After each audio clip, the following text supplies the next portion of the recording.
Good morning, baby. Breakfast is ready. Ayan po yung ginawa kong breakfast ng aking apo para makakain siya ng orange. Nag-design ako ng orange. O yan. Design ko yan sa kanya para ano. Ano yan, baby? Tingnan mo yung orange mo.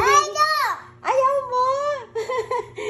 Ayaw mo yung orange mo. Upo, sit down ka. Makikita mo yung orange mo kung ano yan. May chicken siya dyan. Tapos yung mais nilagay ko sa oven. And then, ito yung sit down pa, apo. May pansit siya dyan kasi nilagyan ko ng mushroom at saka ano, at saka yung kanin. Kasi minsan kumakain siya ng kanin. Sit down muna, bebe. Ayan o, kasi yung prutas, ayaw na niyang kumain ng prutas pag ano. Kaya nag-design ako, ayan ang design ko sa prutas niya. O, ayan. O, diba ang cute? Ayan, chicken naman yung gusto niyo, pinindot niya, kinuha niya dyan. Gusto ko kumain ng mais eh. Ano yan, nilagay ko sa oven. Nilaga na yan, pero nilagay ko sa oven, nilagyan ko ng margarine. Ayan, may kanin siya dyan. Yung pansit ko, pinainit ko lang kasi nagpansit ako nung ano eh. Tapos, ayan, kumakain ng baby.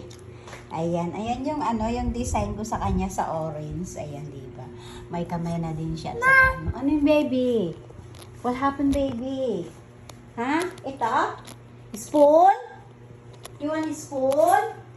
May spoon ka dyan. Dalawa pa nga yung spoon mo dyan. Ayan. Ayan, ito yung spoon na ano. Yung ganito, baby, ayaw mo? Oh. Bear! Bear, yes, baby! Oh, alam na niya kung ano yan. Ano yan? Alam na niya kung ayan, bear daw. O, diba, pag ayaw kumain yung baby nyo, ganyan na lang yung gawin nyo para ano siya, para yung bang, ano, yung gusto niya kasi, gusto niya pag ganyan. Sabi pa niya, bear daw. O, nag-design ako para ano, makita yung kung ano yung kinakain niya. Para pag ano, kumakain kasi talaga siya pag ganyan. Ayan. Ayan. Naku, nagkalat pa yung bigas ko doon kasi pinipilian ko yung bigas na yan.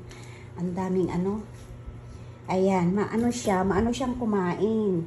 Yung magana siyang kumain pag ganyan. O yung drink first, yung ano, Yakult mo, baby.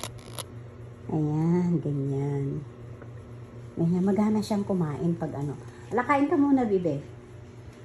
Kaya nilagyan ko lang ng design yung aking ano kasi mahilig ako mag-design ng prutas. Kaya ganyan. Pag nagdi-design ako ng prutas, ganyan. Bukas, iba namang design yung gagawin ko para kainin niya. Yan ang aking baby. Gusto niya kumain ng kanin. Meron kaming ulam dyan, pero ano naman. Gusto niya yung chicken. Yan yung chicken ang gusto niya. Ayan. Nag-ano lang ako ng isa. Ayan, good morning, baby. Good morning, mama.